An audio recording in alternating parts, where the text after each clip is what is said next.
Assalamualaikum warahmatullahi wabarakatuh. Very good morning and good afternoon from Jakarta, ladies and gentlemen. Welcome to today's online lecture series on best practices in dietary assessment. My name is Indria Laras and I'm very honored to be your moderator for today's sessions. As an information, this online lecture series is part of the Southeast Asia Regional Postgraduate Training on Best Practices in Dietary Assessment held by Simiorecfon throughout this week. And today's lecture session is the second session of this online lecture series. We are very honored today. Here we have Dr. Elaine Ferguson from London School of Hygiene and Tropical Medicines. Hello, very good morning, Dr. Elaine. It is around 7 a.m. in your place, yeah, Dr. Elaine? Yes, it is. Thank you. Yeah, thank you. Thank you very much on behalf of the committee at Simiorecfon and also the participants. We are all together here. We are having 36 participants from Southeast Asia countries. We have 6 countries represented here. And we also have representative from Indonesian Food Composition Table Task Force and Indonesian National Food Composition Survey Team. We are here in the joining us in the Zoom. And also, of course, I would like to greet all the participants that are joining this online lecture series in our YouTube streaming. We are receiving around 300 registered participants from Southeast Asia and beyond. So before we move to the main agenda, allow me to inform you the rules of today's sessions. Please, host, help me to screen the rules. Okay, so participants are expected to enter YouTube channel on time. Yeah, now you are already in a YouTube channel. The use of headphone is recommended. At the end of session, participants are expected to fill out the evaluation form as the proof of attendance. And the certificates will be given to the participant who completed the evaluation form. The link to the evaluation form will be shared at the end of the session by the committee in the chat box. And the certificate will be available 3 weeks after the online lecture series. For further information, please visit Simiorecfon website and social media regularly. And also be sure to subscribe and like Simiorecfon YouTube channel and follow our other social media accounts. So, well, ladies and gentlemen, one more rule. Regarding the question and answer session, we will have at the end after the presentation. So, but in the meantime, you can directly write your question in the following link of Google Form. The committee will be sharing also in the column chat box. And the question or your opinion, we will be appreciate if it will be brief and clear. So, well, ladies and gentlemen, allow me also to read briefly the profile of Dr. Elaine Ferguson, our resource person for today's session. Yeah, Dr. Elaine Ferguson is the Associate Professor at London School of Hygiene and Tropical Medicine in London, United Kingdom. She received her PhD from University of Guelph, Canada in 1992, and she worked as lecturer in Human Nutrition University of Queensland, Australia, and also in University of Otago, New Zealand, before joining London School of Tropical Medicine right now. Her research interests include the design and evaluation of food-based intervention strategies and nutrition-related application of the mathematical modeling, nutrition-sensitive agricultures, micronutrient malnutrition, and nutritional assessment methodology. She has also interest in and have a full commitment to strengthening a nutrition program and research capacity, especially in low-income countries to improve maternal and child health. She has a really extensive research network in Asia and also Sub-Saharan Africa, and she is currently involved in collaboration research project in Indonesia, Nepal, Pakistan, Nigeria, and also Uganda. So I believe we can learn so much from Dr. Elaine Ferguson for today's session. So without further ado, please welcome Dr. Elaine Ferguson. Dr. Elaine, we will have 90 minutes in total, so it will be divided 60 minutes for presentation, and later on we will have around 20 minutes for question and answer session. The QA session, it will be at the end after your presentation, so the committee will help to compile first and show the question in the screen. So Dr. Elaine, time is yours. Okay, thank you very much for the introduction, and I'll just share my screen. I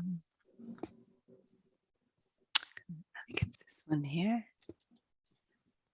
Yeah, are you able to see that okay? Yes, perfect, Dr. Elaine. Okay, thank you very much. Yeah, thank you very much for that introduction. And my apologies, I'm having a little bit of trouble with internet this morning.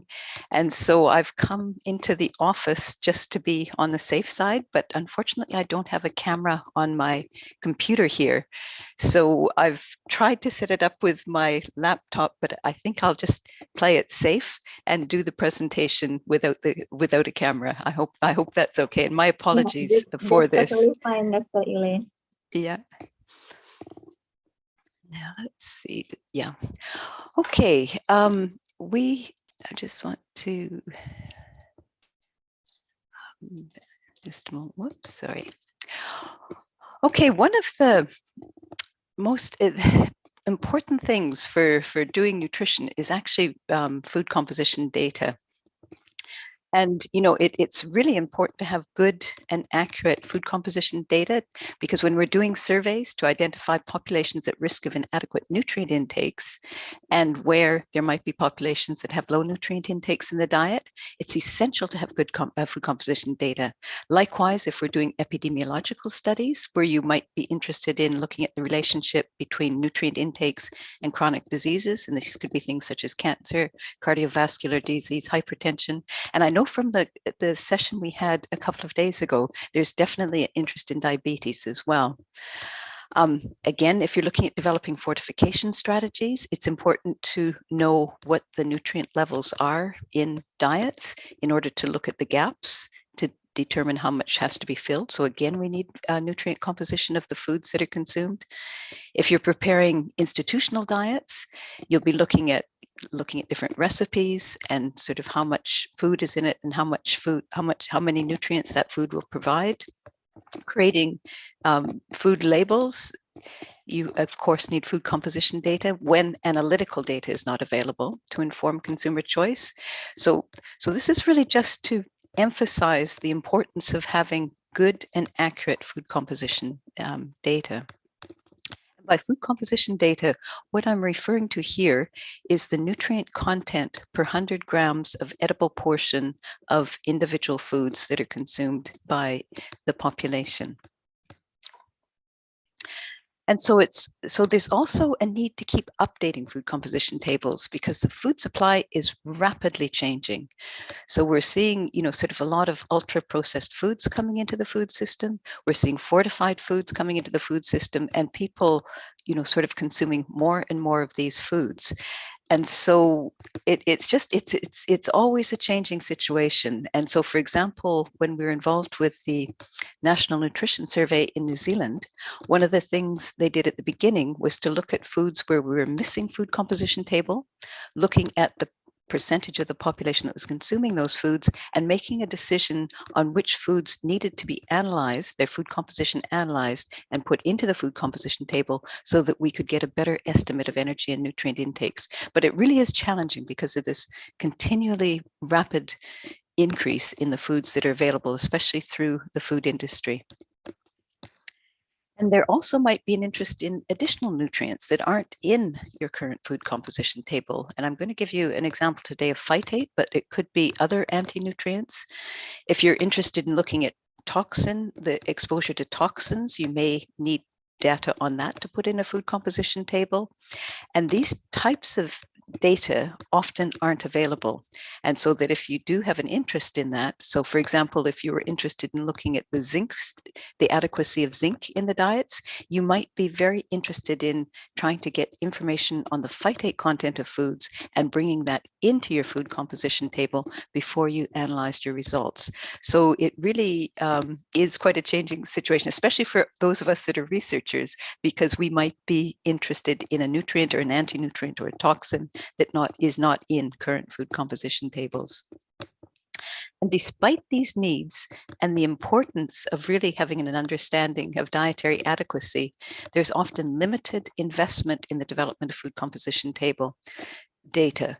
And so this is making it one of our largest gaps in the infrastructure we have for dietary assessment. And I think part of the reason for that is that, you know, from a research perspective, the resources, it doesn't have as interesting research questions involved with it, the costs that are involved with it. And again, that rapidly changing food system means that, you know, the resources would have to be put towards it. And so what this does is it does impede our analysis and accurate use of dietary data. And so then it could have an influence on, you know, our ability to answer research questions, you know, programmatic decisions, for example, with fortification, or policy decisions, again, related to fortification.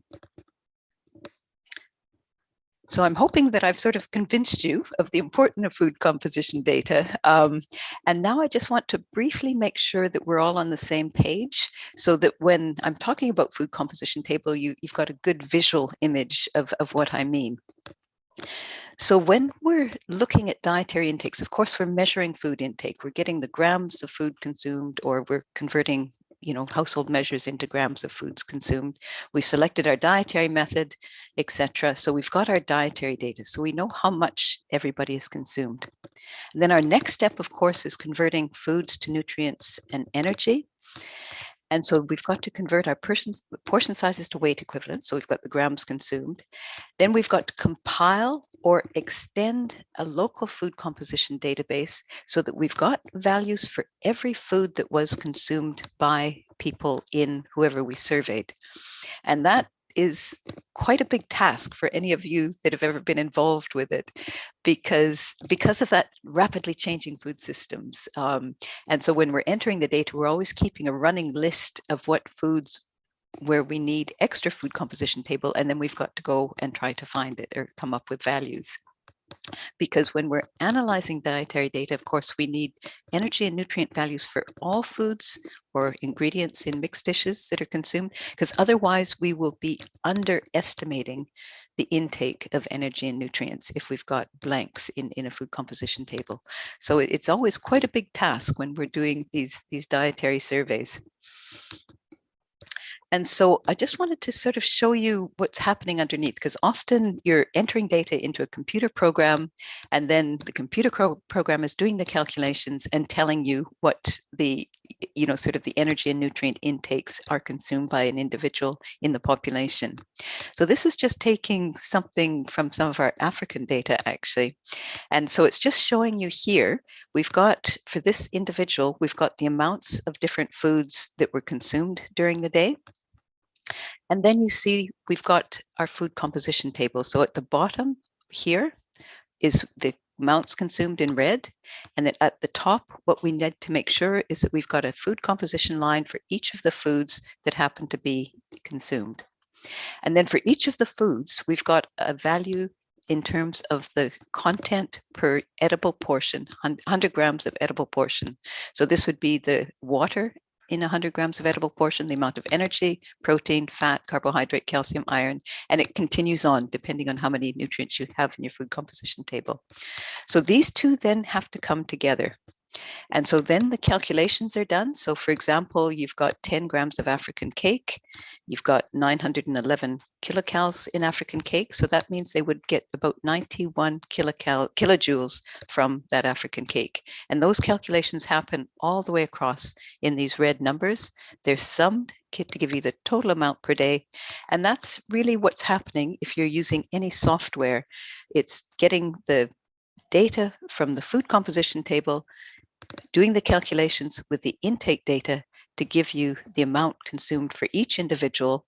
And then, of course, you can start working with that data to look at mean intakes for a population, percentage at risk of inadequate iron intakes for a population, etc.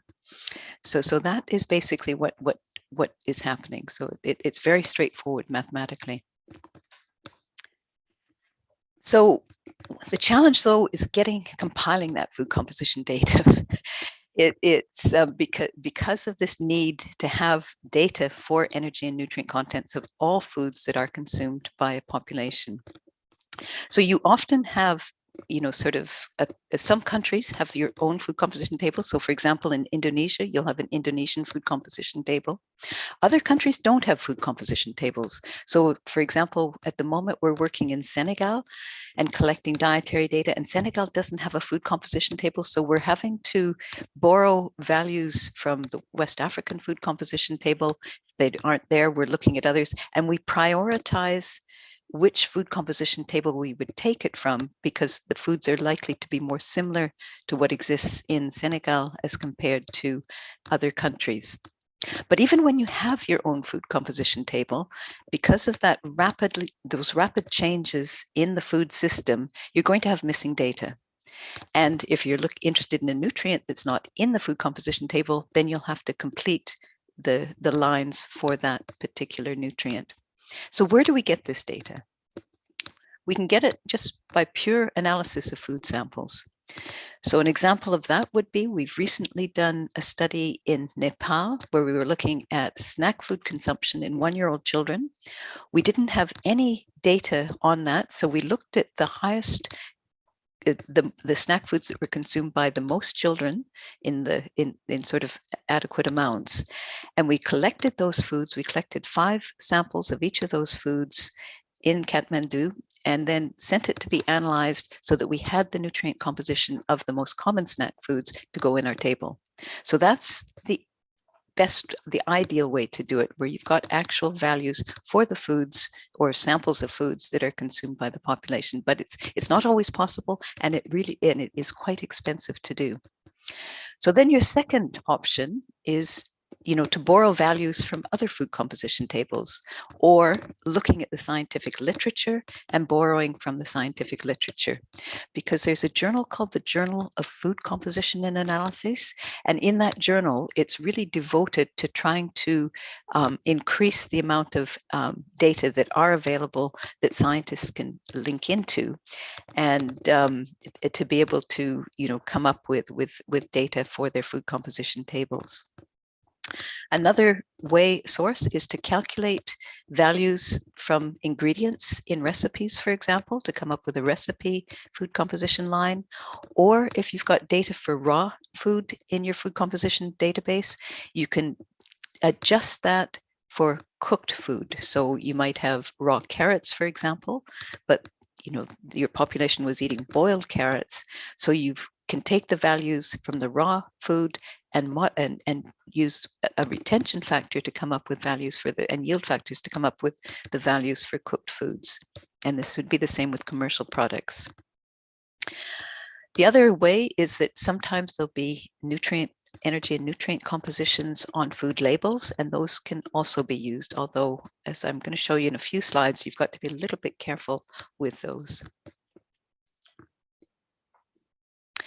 So the chemical analysis, of course, is the preferred method, but as I said, it is resource intensive. And as I said, the way to do it is to select foods to analyze based on their frequency of consumption and the food components of interest. So what nutrients are of interest, energy, etc. You sample the foods. So in Kathmandu, we collected at least 5 samples of some of these products for infants. Ideally, it would be more, 10 samples, but as you increase, of course, that increases the cost.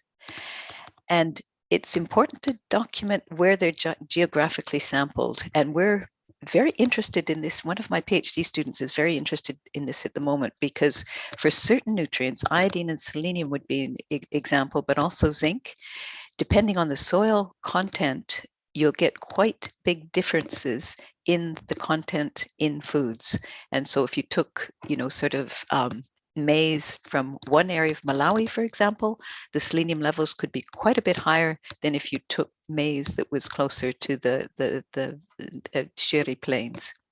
And so there's a growing interest now in looking at where these food samples are geographically located.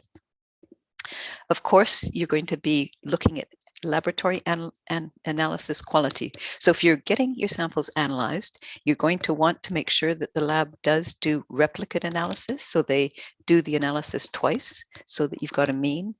You want to look at the analytical methods they use to make sure that they're appropriate for what you're looking at.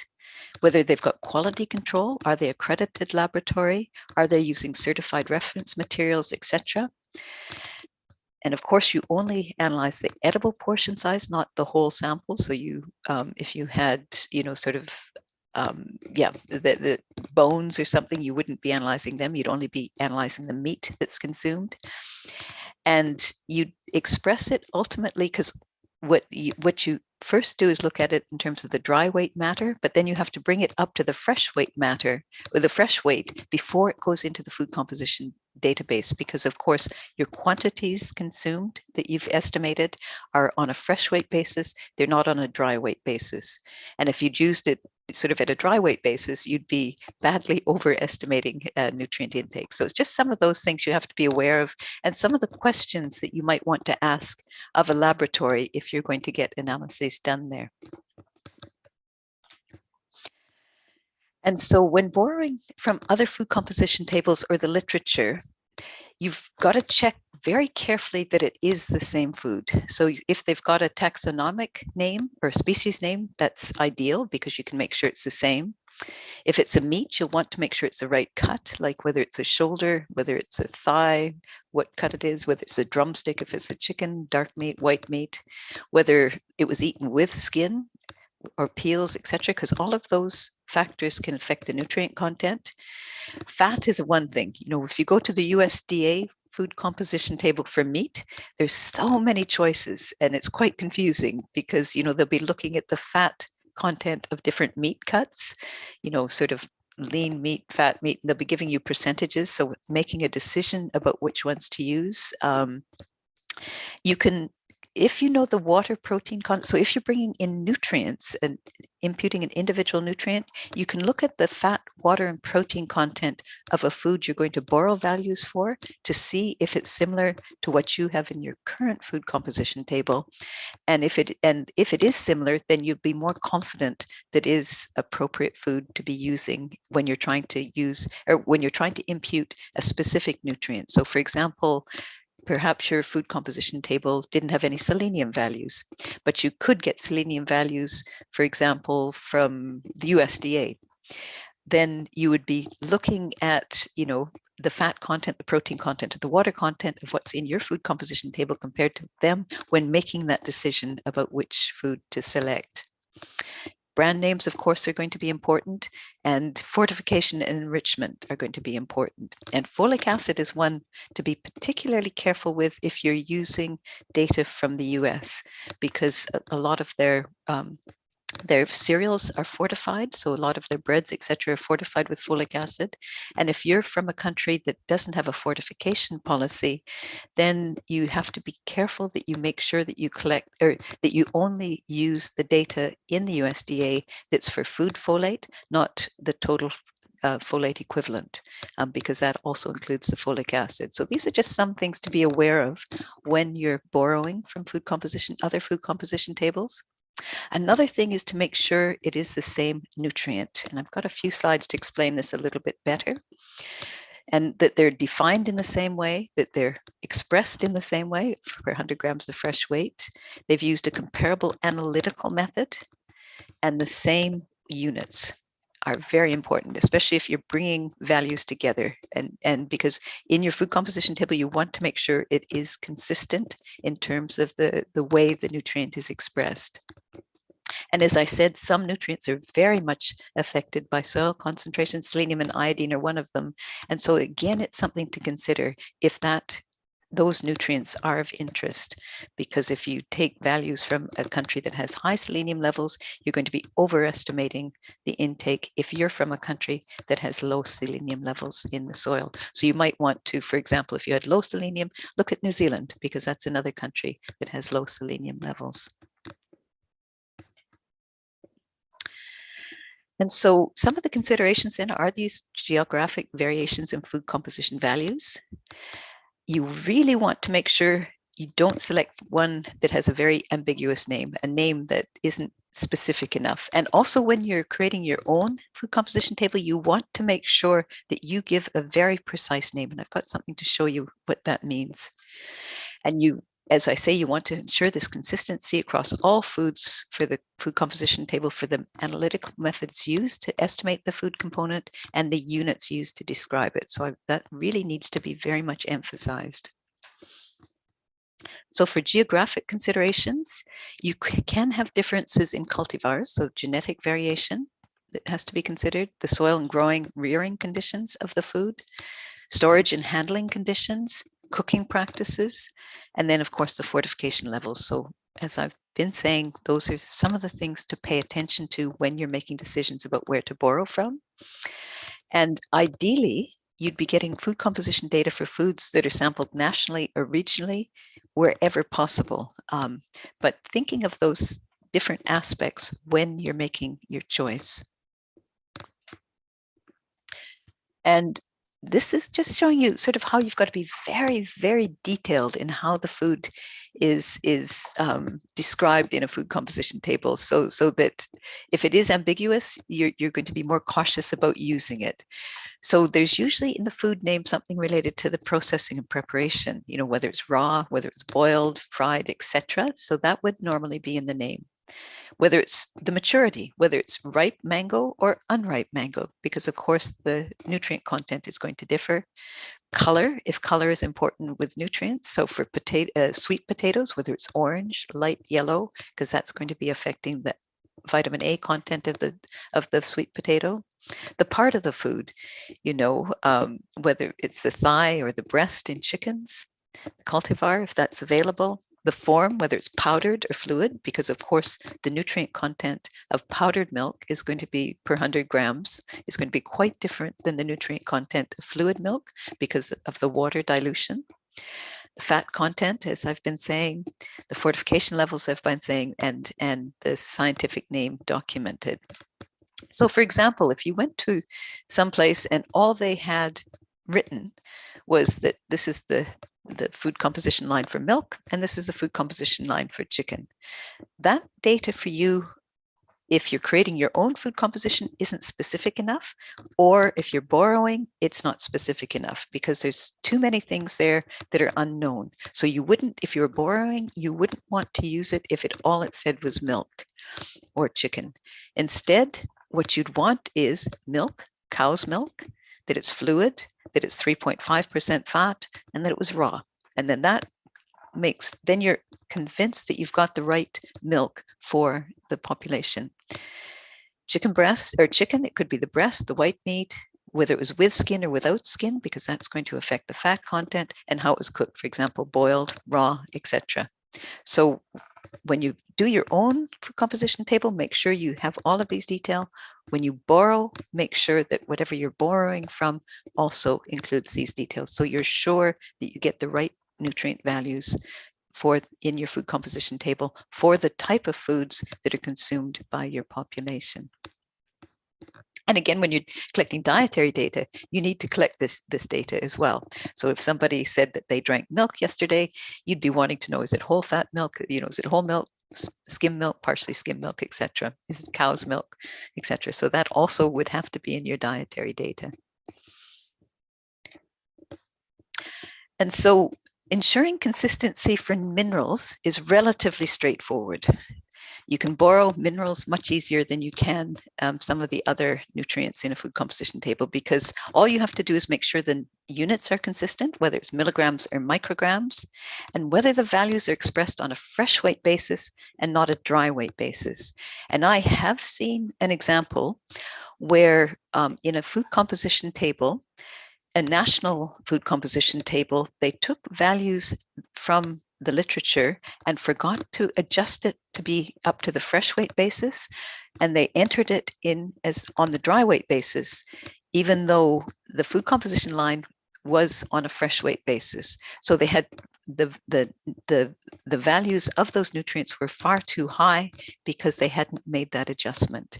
So really be careful of whether it's on a fresh weight basis or dry weight basis when it goes into your database, and make sure that that is adjusted and that it is the right nutrients, because you don't want to be entering milligrams if everything else is in micrograms. So, but for nutrients, for minerals, it is quite straightforward. Other components, other nutrients are more problematic because there's artificial differences related to the analytical methods or the way they've been defined or the units used that means that you've got to make sure that that's consistent within the table that you're creating, because otherwise you won't be able to sum them because they are different. And some of the ones to be careful of when you're doing this would be energy, fat, fiber, vitamin A, niacin, protein, carbohydrates, folate, vitamin B6, and vitamin D. And I'm just going to give you a few examples so you can get a sense of what this means. And so for carbohydrates, for example, there's 5 ways of analyzing definitions of carbohydrates. You've got total carbohydrate, and it depends on how it's calculated. So you've got total carbohydrate by difference, you've got total carbohydrate by summation, and both of those values include fiber in them. And then you've got something called available carbohydrate, and that can be done by weight, it can be done by difference, or expressed as monosaccharide equivalents. And the last named one is relatively uncommon, except in the British food composition tables, and it does give values that are slightly above the other 2 available carbohydrates by weight or by difference. But otherwise, those are very similar. But the thing to really watch out for is that difference between total carbohydrate and available carbohydrate, because you are going to get differences and you don't want to have a mixture in your food composition table. Vitamin A, you're probably a little bit more aware of this because there's the retinol equivalent, energy activity equivalents, or the retinol equivalents. So what you don't want to do is choose from some food composition tables that have used the RAE and others that have used the RE and put them in the same food composition table, because one, the RE is going to be a much higher value than the RAE. They're not comparable. So you've got to either use the beta carotene and other carotenoids to transform. If you had a food composition table, for example, that were RE and yours was RAE, retinol equivalents, as you can see here, the RAE has a different assumption about the bioactivity of vitamin A. And so the values are divided by the different components. The carotenes and the retinol are divided by 12 as compared to the RE, which assumes a higher bioactivity. So it's only divided by 6. And so if you've got one table with the RAE, the other with the RE, you do need to know what the retinol and carotenoid content is to make that adjustment, so that you're sure that you've got both just a consistent value going into your food composition table. So that's another one to be quite aware of. Niacin folate is another one, and this is whether you've got it expressed as dietary folate equivalents, because there's a difference in the bioavailability of synthetic folate. So this is if you're putting folate in as a fortificant as compared to if it's food folate. And so if you've got the synthetic folic acid, which of course is happening quite a bit at the moment with folic acid fortification, the bioavailability is actually higher, and that has to be taken into account. And so then it's expressed as a dietary folate equivalent, and that is in a fortified food. So again, you've just got to be a little bit careful about, sort of how you're using it with folate, whether it's dietary folate equivalents or just dietary folate. Niacin is another one. So again, you've got performed niacin, and that's just the milligrams of myosin, but you've also got niacin equivalents, and that's the performed niacin plus niacin that comes from protein tryptophan, the amino acid tryptophan in protein. And niacin from tryptophan, you get 1 divided by 60 times the tryptophan content of the food to give you your niacin equivalent. So again, check what units are being used when you're bringing your food composition data together to make sure they're either all as performed niacin or they're all as niacin equivalents. If you're bringing the two together, you're going to have to convert one to the other. So you're going to have to also, for example, if you're converting it all to niacin equivalents, you'd have to know the tryptophan content of the foods as well, and then you could do it. So it's just things to be aware of.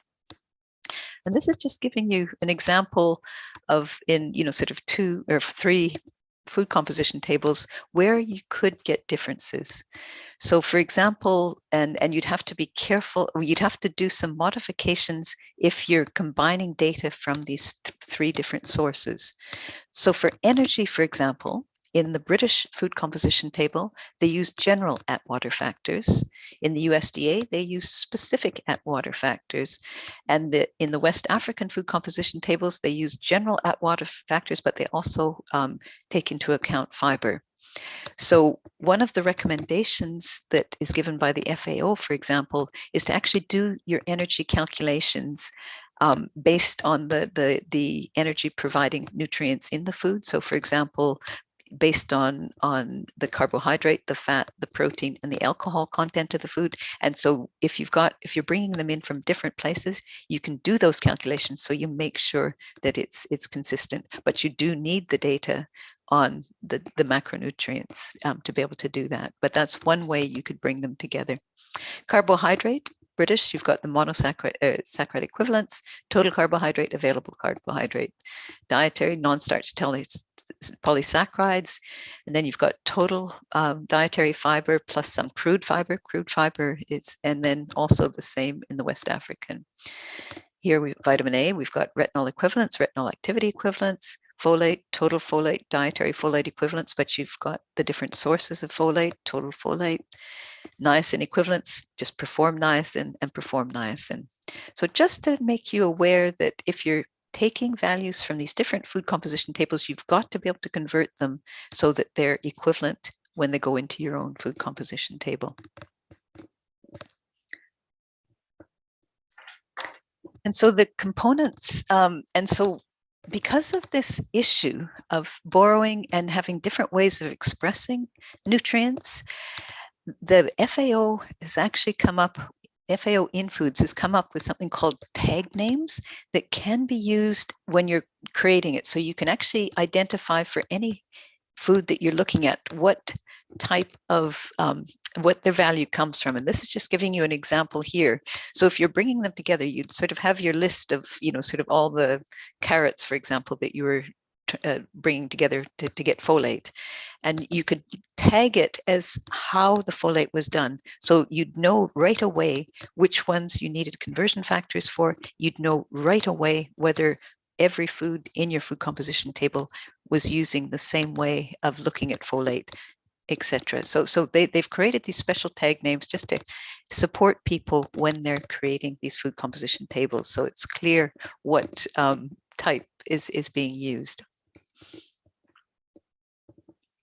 Fortification, of course, you need to adjust your micronutrient values to account for fortification levels, and these can change over time in a country, or they can differ from borrowed levels.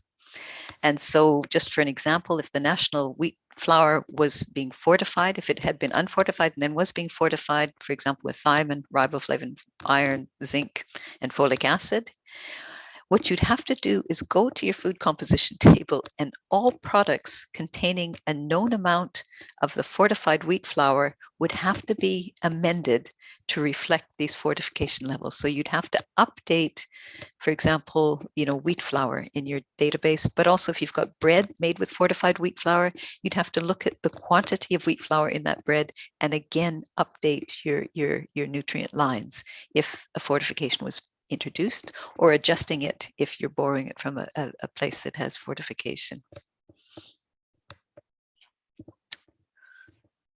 And recipes. This is another question when you're doing dietary studies, because there's a lot of different recipes, of course, are used, and the challenge is that they're variable. Like one household might use a lot of cabbage in a recipe, and another household might use very little. So recipes are always challenging. And collecting individual recipes from a household is also very time consuming, and it extends the time required to do, for example, a 24-hour recall. So we're often coming up with average recipes that are used for all households with the assumption that these errors are going to balance out. If you've got a lot of food that's consumed that's purchased from vendors, you need a recipe for those vendors, or restaurants if they're consuming a lot of that. And these can be quite challenging in looking at what to do, especially when you aren't able to collect recipe data from the household. So obtaining average recipes is a common challenge. And some of the ways to do it is, if you're looking at household recipes, is to get 5 households to come together. They prepare you get these different women to prepare the recipe. You weigh everything, you weigh the final cooked food, and then you come up with an average recipe. That can either be used to disaggregate into individual ingredients from a recipe, or you can create a food composition line that represents an average for that particular recipe. So if you had, sort of bean curry or something like that, you'd have an average recipe for that. And 5 would be the minimum number of people from that area that you would use to create that. But you can also do it from cookbooks, is another option if you don't have the resources to collect average recipe. And so that would be creating an average recipe based on quantities of ingredients in a cookbook. And whatever is done, it's essential that you document exactly what recipe was used. So if in the future you go back and look at that average recipe, food composition line, you know where it's come from, and you know if it has to be modified if the way of food preparation changes over time. So somewhere in your documentation, make sure you document exactly the quantity of each ingredient that was used in your calculations, as well as the quantity of final cooked food that was used in the proportion of each ingredient in the calculations. And then you can make decisions later whether it has to be modified or not.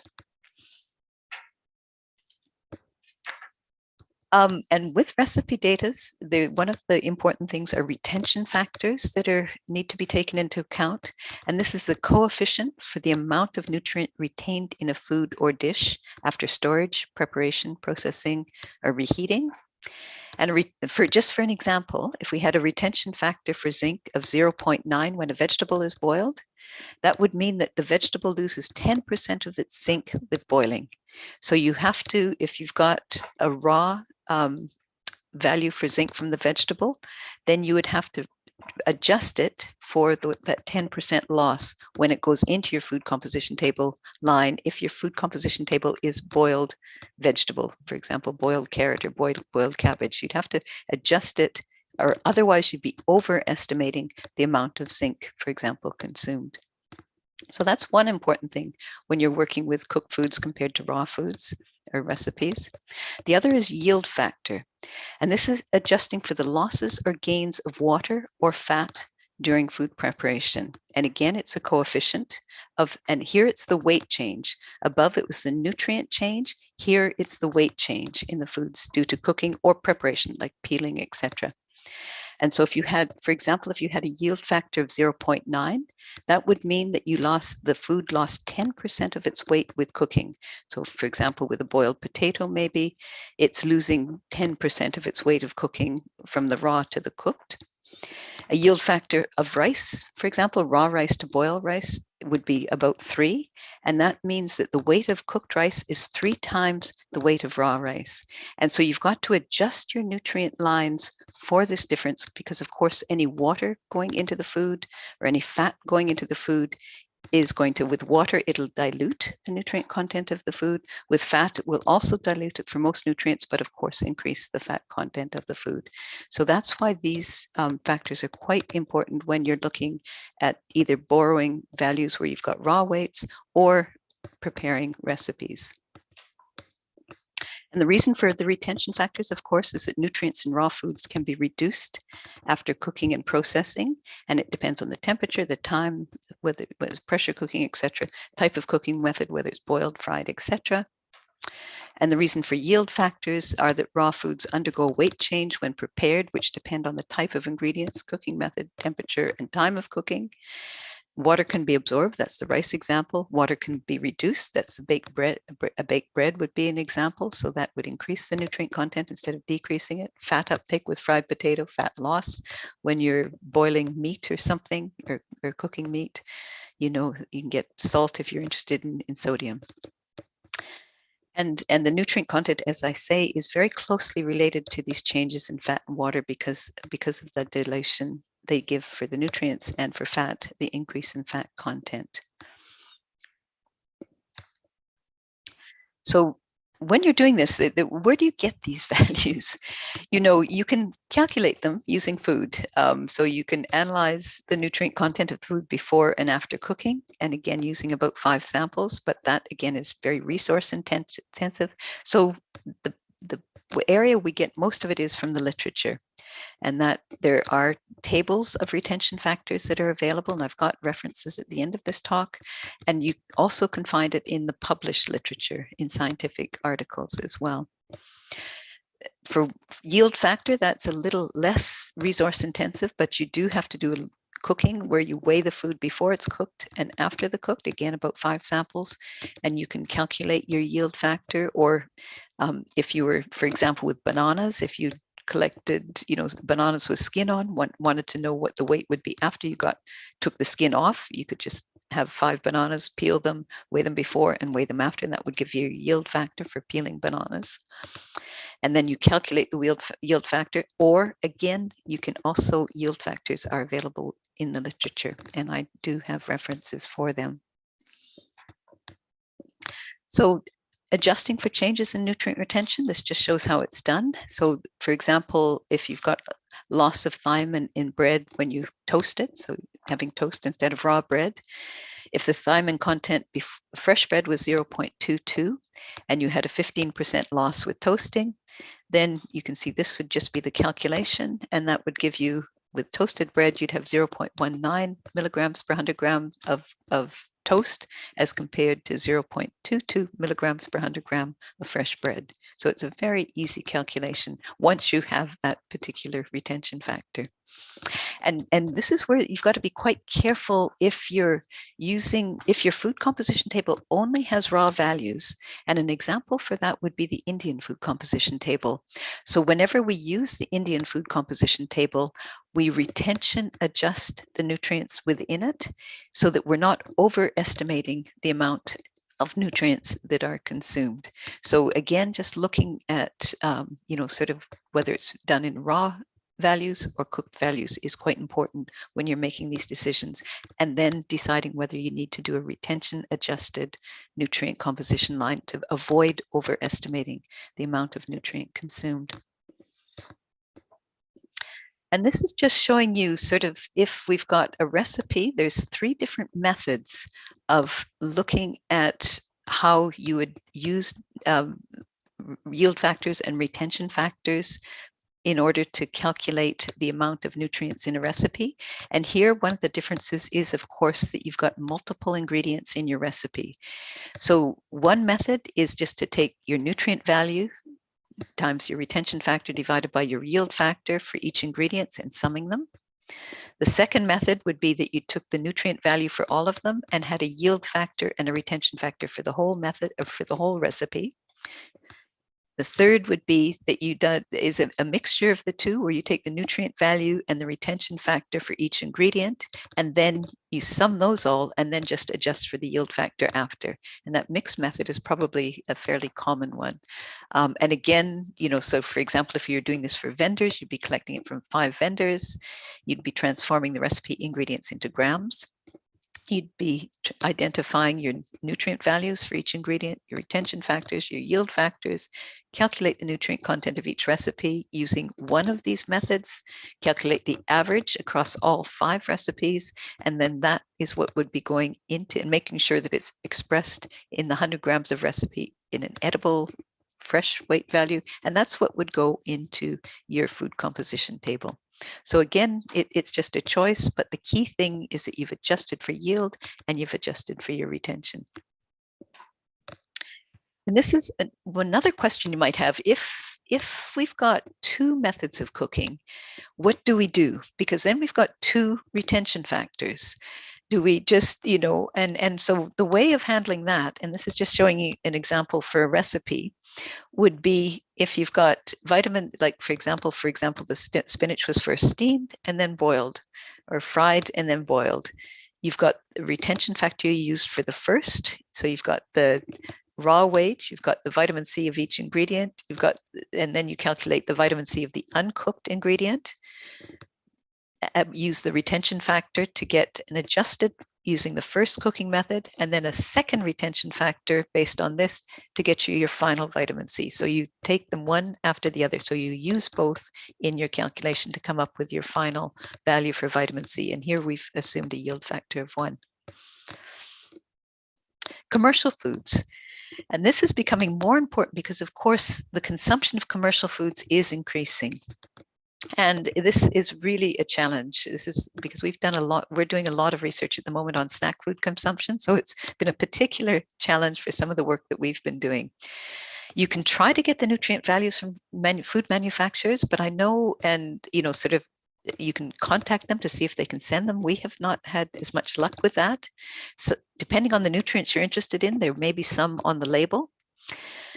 You might be able to find a similar food in another food composition table that you can borrow, or you've got to actually estimate the quantity of ingredients and calculate it using ingredient values, retention factor values, etc. So but the ideal thing is if you can actually analyze the food itself. And so if, for example, on the label, you had something, if the nutrients were expressed as a percentage of the RNI, the daily value for an adult in one serving, the percentage, you could use that to estimate the quantity. So if one portion, this is just showing you an example, if the label package of biscuits said that the iron content was 4% of the daily value of iron for an adult in one serving, then the daily value, and you knew the daily value for iron for an adult woman was 18. You knew the serving size was 2 biscuits or 26 grams. Then, of course, you can calculate the iron per serving as 4% times the serving and times the RNI to give you 0.7 for one serving. And then you can convert that to the iron content in 100 grams of biscuits, and that's in the consumed amount, fresh weight, and then that would go into your food composition table. So you can use things like that as long as you know that daily value is for women, and etc. So that's one way you could use label information to come up with some of your values. You can try to estimate the ingredient content of a product, or if the ingredient content is available in terms of, because usually it's just a list of ingredients as opposed to the actual quantity of ingredients. So it depends whether it gives you the quantity of ingredient or not. If you've got the quantity of ingredients on the labels, then of course it's very straightforward to do the calculations. If you don't have the quantity, then you've got to try to determine how much of each ingredient is in that commercial food. And this is just giving you an example of how you could try to estimate the amount of wheat flour. So if you knew wheat flour, soybean oil, salt was in the food, and if you had on the label the quantity of individual nutrients that were there, you have to make assumptions. So for example, the whole wheat flour must provide all the protein because you wouldn't be getting any from soybean oil or salt. And so then you could, based on the protein content of the product, you could calculate, and the carbohydrate content of the product would be the same thing. You could calculate the amount of whole wheat that would be in the biscuit, and from there estimate other nutrients. And so it really, there's just different ways that you may be trying to deal with these commercial products, particularly if you're not able to obtain the actual food composition data. There are linear programming methods that could be used where, you could get it. So this would be optimizing the content of each ingredient in a food based on its nutrient content, the food composition line, the nutrient contents in that food, and the total nutrients, that might be there if you're interested in trying to get if you're trying to estimate other nutrients. So this would be particularly important if the label only had protein, iron, fat, and carbohydrate, for example, or even salt, and then how you could use that in order to calculate the other nutrients that might be in that product. And to do that, you need some way to be able to estimate the amount of each ingredient that's in the product. So this would be one way, but there are other ways using optimization that can also be used, especially if you've got something more complex than this example. So just to be, sort of aware of some of these methods if you're having to deal with some of these commercial products and the data aren't available. But there's also, be cautious using labels on commercial products because they might actually be not true. We did some analyses on these infant cereals in Indonesia, for example. And what we saw was that there was quite a bit of variation in, these are the same product, of course, and you can see there's quite a bit of variation. And some of these, and the on the packet, it would have said, I can't remember if it was 15 or 10 milligrams of iron should have been there, but you see some of them had really low iron values as compared to what was on the label. And similarly, this would be the same type of food. So there can be quite a bit of variability with commercial products. And so just to also be somewhat aware of that. And the other thing to be aware of, if you're borrowing from other food composition tables, is again, there can be a huge amount of variability. And so you're having to make choices about what is going to be most appropriate for your particular country. And this is just showing you some examples from a study that a student I was working with did, looking at animal source foods. And so it's looking at, from the UK, the US, and Australia, you've got this big difference in vitamin A content, difference in iron, difference in vitamin B12, etc. And the reason for these differences, of course, is the rearing practices of these animals. The food they've been given can be having an impact on the nutrient content of their meat. So again, it's just something to keep in mind, and you'll be trying to choose values that are, sort of the type of chicken that would be closest to what would be consumed by your population. Another issue is missing values. And it's important to avoid missing values in any food composition table because, of course, it's going to lead to underestimation. So you might be trying to just impute, for example, you might have a food composition table that's missing some zinc values. So rather than putting a 0 in for a missing value, you're going to have to impute. So you're just going to be borrowing the value from another food composition table. And where can they come from? You might have fresh foods in, or you might have dry foods that has the value, and you want to use that to estimate the amount in fresh foods. You might have cooked values from raw values, or vice versa. You might have values for local foods that are published in the literature or from other food composition tables. And again, whenever you're doing this borrowing, always document exactly where it's come from for that nutrient in your food composition table. Documentation is very important. I'm just saying that I'm probably going to, this is turning out to be a bit longer than I was expecting because I see it's already 8 o'clock here. So this is just showing you some of the formulas that can be used for those conversions. If you're converting from dry to fresh, from cooked to raw, and differences in moisture content. So again, just showing you the formulas. So if you have to do that, you know how to do it. And these slides will be shared, so you will have that. If you're imputing from, this is just giving you an example, if you're imputing from the USDA into your own, you've got that difference in water content, then you can adjust for that difference in water content to give you the value that should go into your food compositions table. So instead of 12.2, you'd be putting in 10.3. And again, that just shows you an example of the calculation. So finally, the InFoods is a great resource, and they've got an e-learning program that really goes through the steps of how to compile a food composition table. And these steps include collection of data, and then you'll be evaluating the data against a set of criteria to assess the quality, to make sure that everything is consistent in order to be able to aggregate it. So then you'd assemble all that data in an archival database. You'd make the calculations, you'd make sure everything was consistent, then you'd aggregate it to create your reference database. And then you'd be using that in order to create your users database. So you'd be selecting the nutrients that are of most interest or the foods of most interest, and that would be going into your food composition table. So that's nicely documented in the InFood guidelines, how to do that. Food codes, of course, you're going to have to come up with.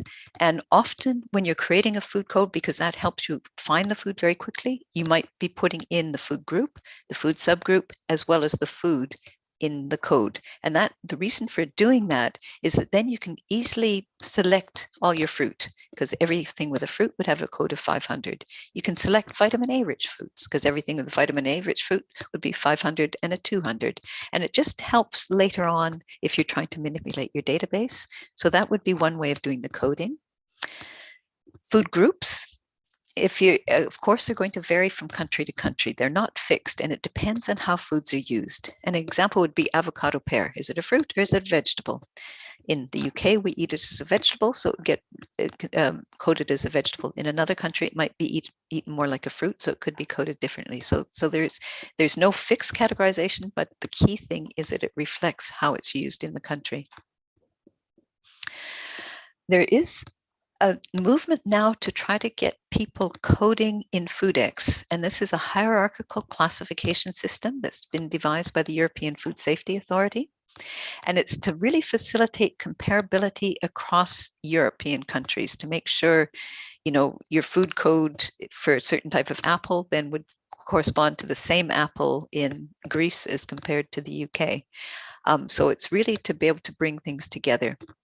And this is becoming more important because the WHO or the FAO WHO now have the GIFT program where they're trying to compile food survey data that's available, and they want the food to be coded, the food codes to be in FedEx, so that it is very easy to link to food composition data and also to compare across countries. And if you're interested in looking at that, and if you're looking for dietary data, GIFT is a good place to go because they've got a database with dietary data in it that have been coded using this FedEx system. So that is something to think about if you're coming up with food codes, is using them. The decimal places is also another thing, a decision that's going to have to be made, especially if you're aggregating data, so calculating averages. Zeros should always be true zeros. If it's a trace amount, put in TR. Don't put in a zero, because otherwise it's not correct. And the last digit should reflect the precision of the analysis. Do not give a false impression of precision. So when you're doing averages, sometimes you might get 3 or 4 different decimal places. You have to round it so it reflects what was coming out of the analysis. And so, and you usually wouldn't have a maximum decimal place, would be maybe 2 or 3, but not much more than that in a food composition table. So the rules for rounding, of course, these would be straightforward. Round down if it's the decimal 0 to 4, round up if it's 6 to 9. But for 0.5, it's trickier. And the recommendation is that if it's an even number, like here we've got 0.125, and 2 is an even number, so we round down. Round up if it's an odd number. So if it was 0.135, the 3 is odd, so we'd round up. And that's just to make sure that you're not getting a systematic bias built into your values with the 0.5. So it's just the rules for that. I really stress the importance of documentation. It takes time, so it's easy to avoid, but if in 5 years' time you go back and you haven't documented, you won't remember where things have come. Is it the right thing? Do you want to change it, etc.? So it really is very important. As a researcher, it's important, but if you're developing a food composition table at a national level, it becomes even more important to have very good documentation. So you've got the common names, the scientific names, whether the edible portion only, raw, etc., methods of preparation, cooking, brand names, etc. The number of food samples analyzed and the standard deviation or standard error, if there was more than 3 food samples analyzed, where they were sampled, especially now with this interest in geographical variation in food composition values, analytical methods used for the food components, and the reference of all values that have been borrowed or taken, put into it. And if you've got recipe value lines, make sure the recipes are documented. That's the weight of each ingredient and the weight of the cooked food. Once you've compiled your food composition table, you can check it to see that the description is complete, unambiguous, and the food group classifications are correct, and ideally with FedEx, and checking that there's no duplicate codes that have been accidentally put in. Check that the components like the nutrients are consistent, that you've always added if you've put vitamin A together, that all the values you've used have been retinol equivalents or retinol activity equivalents. Check for outliers, so you can examine put it on a dry weight basis, examine the distribution of a nutrient in a food group. If you've got an outlier, you go back and check it, because it might be a mistake. It's almost all food composition tables, I think, have mistakes in it because you're dealing with so many numbers. But if you can look at outliers once it's expressed on a dry weight basis and convince yourself it's correct, then you're more confident in it. Check the units are consistent throughout, check recipes, check the data is well documented. And I think, given the time constraint, I'm just going to probably not cover this last one. It was a little bit related to phytate, which isn't as relevant. So in conclusion, then, we definitely need more analyzed values for local food composition tables to get good estimates. Is there, there's an interest in some of these factors that might be affecting absorption of nutrients, and they often are not in food composition tables. Fortified products, they really require careful monitoring and revision, and so then changing values if the fortification levels change. Standardized methods are needed for estimating the nutrient content of commercial foods to be developed, and consider joining the FAO InFoods GIA global database groups or InFoods food composition email group, because if you're looking for data, send out an email and you will always get a response back that will show you where to get the data. Mapping foods to FoodX, missing values to avoid. And the final thing I want to show you is just resources that you can, and so again, you'll be getting these slides. So these are some of the resources that are worthwhile looking at. Some for the, if you're doing anything with recipes, and retention factors. So those are just some useful resources. Yeah. And my apologies, I've gone over time somewhat. Thank you so much, Dr. Elaine. I think that's totally fine. We extend sometimes, but you really deliver to us many important and informative knowledge regarding to how to modify our food composition table. So we are going to the next session. It is a question and answer. We are already receiving many questions. Maybe host can help us to share screen. And I'm going to see if I can. Yeah. Can you see the screen, Dr. Elaine? I will try to help to read the question also. Oh, okay, I see. We can see you right now. Okay, good. Yeah, because I've got a laptop beside me now that I was able to put the camera on. Thank you so much, Dr. Elaine. I didn't dare do it before because it was just but I do have it now. I see. So, and it works. We can see you sitting next to your window. Yeah. Okay, so maybe host can show the first questions. I think we have a series of questions in here from the first question. Okay, this is from Mary Lo from Philippines. She has 3 questions. Hopefully it's fine. So the first question is, what reference would you recommend in determining the retention factors? Maybe goes to the first question first, Dr. Elaine. Yeah, and that may have been answered somewhat at the end, because I was really rushing a little bit at the end, because I have given different references there's references from the USDA, there's references from Germany. If there's any local data that can be used, if it's a very important food, you could, ideally you would actually be analyzing foods before and after cooking from the literature. But there are these big databases that are available that somebody can turn to, and it's better to use those than not to use any retention factors at all, because otherwise you're definitely overestimating. So in that list of references at the very end, she could take a look at those to see if those would be appropriate.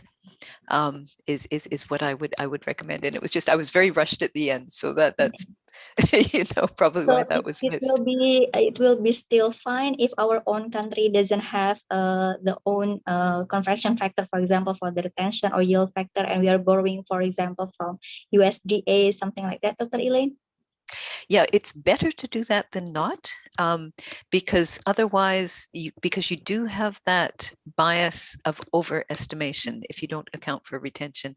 And so, for example, when we've been working with the Indian food composition table, we actually did use the USDA retention factors because, again, because we thought it was better to get a more, to adjust for cooking losses than not, because we didn't want to overestimate nutrient intakes. Yeah. Okay. Thank you, Doctor. And hopefully it answered the middle of questions. She has still other question. Maybe please host can put it again in the screen.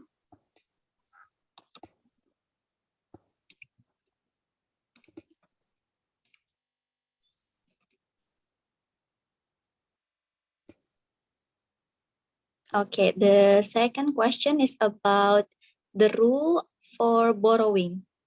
The rule in borrowing value from other FCT. Is it okay to adopt the value from one FCT, or maybe because so many missing nutrient value, it will require more than one FCT to do borrowing, Dr. Elaine?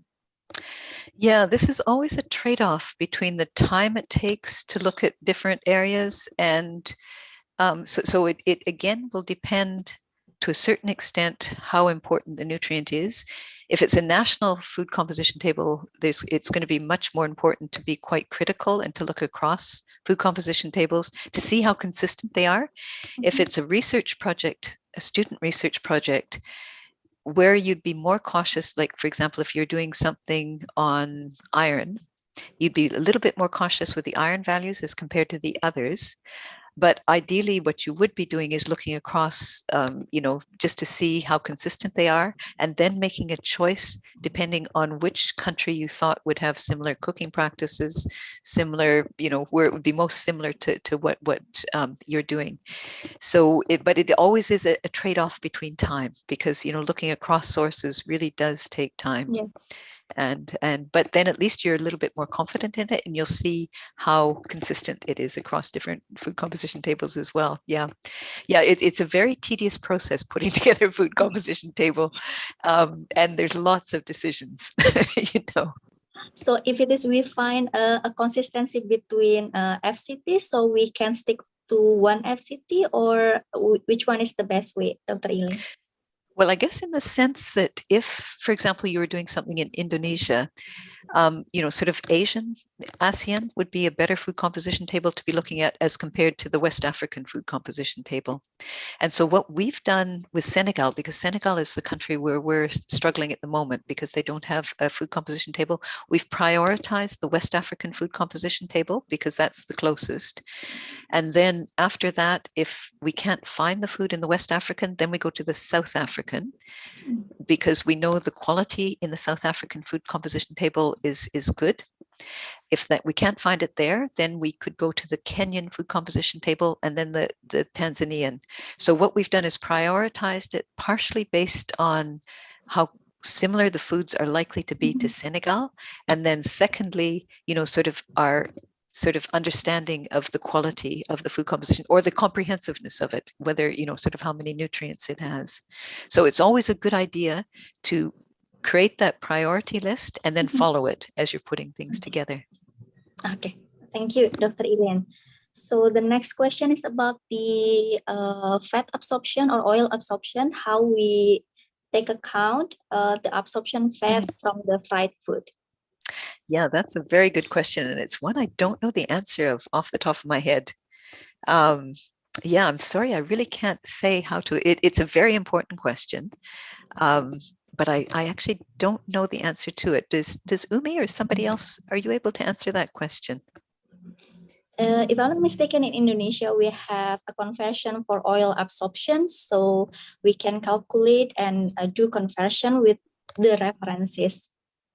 Okay. And so but I'm not aware of with the, for example, this metal from Philippines, whether Philippines already have also the oil absorption conversion, or maybe other country. Ibu Umi would like to add some information regarding the oil absorption. Yes, I think for us, Elaine and all, we use that the conversion, the oil absorption for different types of foods. So basically, different types of food will have a percentage of oil absorbed based on the weight. So then maybe we calculate back from the total weight of the fried foods, then estimate that this contains so much oil, if you calculate back. But hopefully, for most of those food fried, if you already have it fried version, like fried spring roll, in your FCT, just it is already all, including the oil. So you don't need to add oil again if it is fried spring roll. Yeah, and are these publicly available values, Umi, that could be accessed? And for so Indonesia, we have the book here, the reference, and we encourage the participants, Elaine, to share their references like FCT, portion size estimate, this conversion factor in our folders. We would be happy also to share. Indonesia, we do have, as Laras mentioned. Oh, that's fantastic. Yeah, thank you for that. Thank you, Bumi, for adding the information. So we can see from the next question, I believe we still have.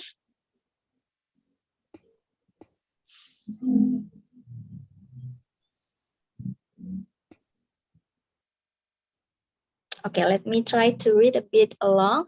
What would you recommend if we want to borrow nutrient value from other FCT, which has the most similar food characteristics, but the protein, fat, and carbohydrate value are different? Can we still use that FCT as a reference? They put the example in here. Yeah, and I guess the amount of effort that you put into sort of modifying, especially if you're doing research into collecting data, is also going to slightly depend on how many people have consumed the food. If the consumption isn't particularly high, then it is easier. You'd be looking for the chocolate biscuit that would be as similar as possible with the protein, fat, and carbohydrate values as sort of what is in yours. And you could be looking sort of across different food composition tables in different countries to be able to identify that. And and it would also somewhat depend on the nutrient you're interested in, because again, it really does take quite a bit of time in doing these types of things. So finding a food composition table value that is as close as possible to those. So if you had a choice, you could be looking at that to make a decision about which one to choose. Would be one thing. And again, Umi, please speak up if you've got a different method that you would be using for this particular situation. Ibu Umi, you would like to add something more? Yeah, sharing. Thank you, Elaine, Laras. I think we have had this experience and I'm helping also developing the FCT for Myanmar. And what we do is that we consider the energy maybe proportionate also to the dry weight of the different FCTs. So basically, we also make use of the energy comparisons to adjust it when we do the borrowing. Yeah, but indeed we never really know exactly where the higher energy is from the fat or from the extra carbo. But but if we assume that this is more or less the same type, then we consider it is from the different maybe in the dry weight method. Thank you so much again, Ibu Umi. So and again, this was when we were doing the study in Nepal. That was one of the reasons we identified the snack foods that were very frequently consumed, and then we had them actually analyzed, just because there is quite a bit of guesswork happens when you're sort of adjusting, sort of recipe values in a food comp. So if you have the resources, that's always the ideal thing to do is, if you've got 100% of or 80% of your population consuming it, let's say in 40 grams per day, if you've got the resources, ideally you would actually get the food samples analyzed. Yeah. Thank you so much, Dr. Elaine. So can we see another questions? Okay, this is from Ibu Indri from Indonesia. She is asking about when we use information from vendors, restaurant, or food packaging, sometimes we cannot get the complete nutrition content. Yeah, even sometimes we cannot get the complete list of the recipe. Yeah, Dr. Elaine. So what can we do about that? Yeah, no, that's another challenge. What we have done is we've asked vendors if we can actually collect recipe data from them, and sort of, identified 5 vendors, for example, that are willing to give us recipe data. So if that's possible, that's the ideal thing to do. And then you get the grams of individual ingredients, and you use, retention factors, etc., to come up with a nutrient line for that food. And that's the ideal. If you don't, then it becomes somewhat problematic, because you will have to get some sort of recipe that you use. If you're going to use a recipe line, you'd be looking at other food composition tables. So for example, if it was a McDonald's hamburger or something, you may be able to find that in another food composition table and would use it. It just depends on what's going to be feasible. So either borrowing, if you can find something similar, or asking vendors or people in the restaurant to actually cook it for you, or using, some sort of average recipe that may exist in cookbooks. But again, it just is really emphasizing a little bit like what I was speaking about the other day in terms of nutrient requirements. What this is emphasizing is the challenges we have in terms of actually estimating nutrient intakes, because again, we're doing making quite a few assumptions, quite a few calculations, but getting as close as we can to the actual intake levels. And when you're interpreting dietary data, it's always important to just keep that in mind when you're doing your interpretations. Yeah, that's a important message as well, Dr. Elaine. So when we are collecting the recipe, the rules of thumb is we are at least minimally have 5 for averaging the recipe. But for from the collecting from the cookbook, is it also a 5 minimum cookbook recipe, or we can use 1 cookbook recipe, Dr. Elaine? Well, I guess that depends on how much variability there are in cookbooks. Yeah. And also when you're using your 5 women, an example for us would be in a project that we did in Malawi. The staple food in Sima was consumed by everybody. And when we did our 5 women, we found huge variability in our 5. And because it was so widely consumed and provided so many nutrients, we actually did more women, because we were just getting too much variability. So we wanted to just get a better average. So that 5 is sort of a rule of thumb. But if it's an important food consumed by many people in fairly large amounts, and you find it's very variable between those 5, you might want to increase the number. And so, yeah. Okay, thank you so much, Dr. Elaine. Maybe we can pick up one more question from participant.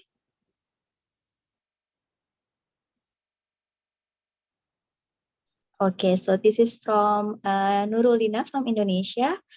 In Indonesia, at least has one unintentionally yield factor that 50 grams of raw rice will be 100 grams of cooked one. So it is 2 times, meaning that this calculation may overestimate the energy intake.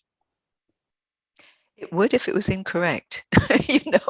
I would check that. And you could easily check it by purchasing the raw rice, cooking it, weighing the raw rice, then weighing the cooked food to see what your yield factor is. So if you're suspicious about a yield factor, because it can have a negative effect, either overestimating or underestimating, depending what the difference is, then you could actually do the cooking yourself to double check to make sure that the yield factor is correct. Okay, thank you so much, Dr. Elaine. So I think we are hitting to the end of the time for the question answer session. Do we still have more question, or we can wrap up? I think no more questions. Yeah. Okay. Thank you so much for all participants that asking the questions. So, ladies and gentlemen, we finally come up to the end of this today's session. For Dr. Elaine, thank you very much.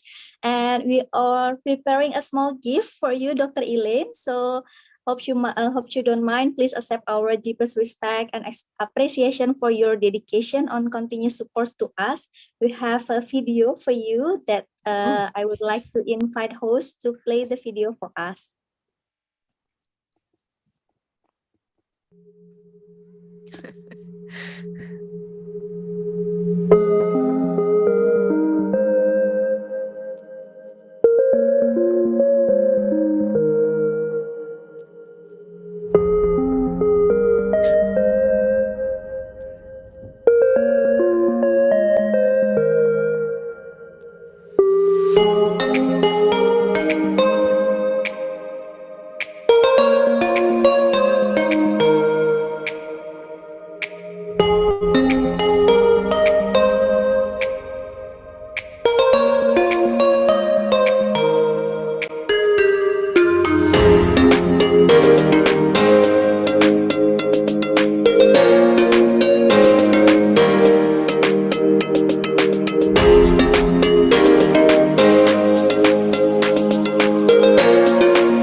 Thank you so much. That was beautiful. Thank you so much, Dr. Elaine. So it's really Brought honor back and so many thankful. good memories. Yeah, Many good memories. It's really more than a decade, Dr. Elaine. We're receiving all your continuous support throughout this time. So to extend our appreciation for your continuous support for this training, we would like to invite Senior Response Director, Professor Mukhtaruddin Mansur, MD, PhD, to give his remark and to give the certificate of appreciation for Dr. Elaine Ferguson. Prof. Mukhtar, time is yours. Wow. Nice to see you again, Dr. Elaine. I'm very happy that you have had time for all of us to continuously support our activities to build the human resource capacity building in Simerekpon.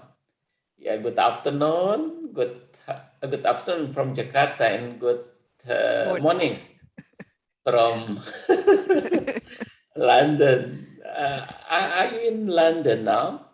Yes, Elaine? Yeah. Okay, great. Yeah. For all the participants, Assalamualaikum warahmatullahi wabarakatuh. Selamat siang. Salam sejahtera, salam sehat. Again, our honorable guest lecturer, Dr. Elaine Ferguson from London School of Hygiene and Tropical Medicine, United Kingdom. On behalf of Simerekpon, I would like to extend our sincere gratitude for your support to guide us and the participant on this very important topic on dietary assessment. Your support really with Professor Rosalind Gibson enhance not only this training, but also Simerekpon institution to strengthen the foundation food-based intervention in our activities, in our program to overcome nutrition problems in the region. We know that ever since the collaborative work between Dr. Elaine Ferguson and Dr. Umi Famida, which was initiated in 2005. Yeah, Dr. Elaine. You have been sharing with our staff and students your outstanding expertise in linear programming that we are still using and expanding to not only nationally but regionally. Now it has been implemented in Myanmar and also Cambodia, ya Bu Umi ya, for developing optimized food-based recommendation. And for you know that this program we have done for 50 districts of 485 district Indonesia, and we extend this approach to be a national to implement in line with the Indonesian government policy to overcome, to control the stunting problem. And we know that Dr. Ferguson had also supported our courses in nutritional assessment and more recently what we have been doing in best practices in dietary assessment. It has been since 2000. It has been done since 2016. Yeah, this means, as we can see in the video, Dr. Elaine Ferguson has been supporting our courses for more than a decade, and hundreds of participants from the Southeast Asian countries have benefited from your expertise in this area, Dr. Elaine. We are truly fortunate to have your continued support, and on this occasion, we would like to present our sincere appreciation for taking time from your busy schedule to be the guest speaker at our online lectures on best practices in data assessment this year, 2022. But Laras, I think it's time to handle over of certificate to her. And Yes, we have to have photo session. Thank you, Mbak Laras. Thank you so much, Prof. Mukhtar, for the warm remarks. So would you mind to please in the screen, and our host can pin Prof. Mukhtar, Dr. Elaine, and also the certificate of the appreciation, so we can take a good documentation for that.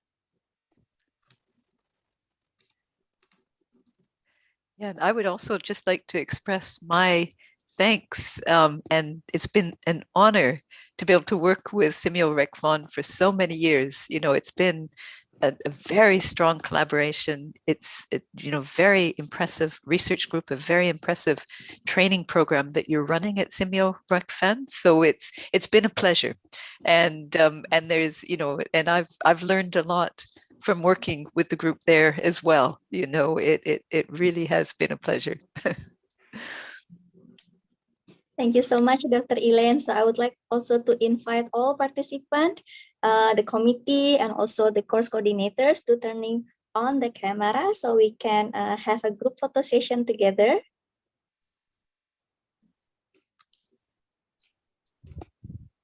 Okay, so I will try to count 1, 2, 3. Please put your best smile.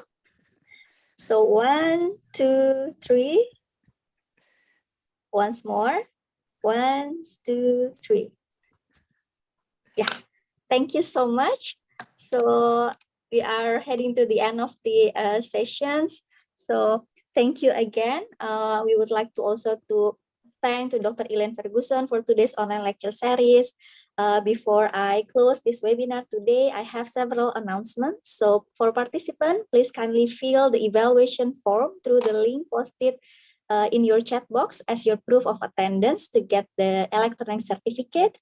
And it is my pleasure to be your moderator for today's session. On behalf of the committee, we apologize for any inconvenience during the online lecture series. Thank you so much for your attention. Hope to see you again in our next session of online lecture series on best practices in dietary assessment. We are happy to have Prof. Rosalind Gibson with us on next Friday, 20 May 2022, with the lecture title on experiences in planning, conducting, and analyzing data in National Food Consumption Survey. So make sure to mark on your calendar. See you all later. Thank you very much. I am Indria Laras and good afternoon. Thank you so much, Thank Dr. you. Elaine. Yeah, thank you. Yeah, Have a good bye-bye. day. See you soon. Bye-bye. Thank you, Yeah, Prof. bye-bye.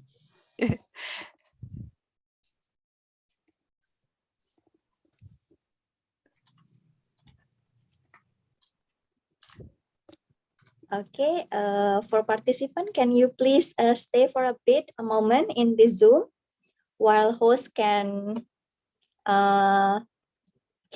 stop the live session in the YouTube channel so we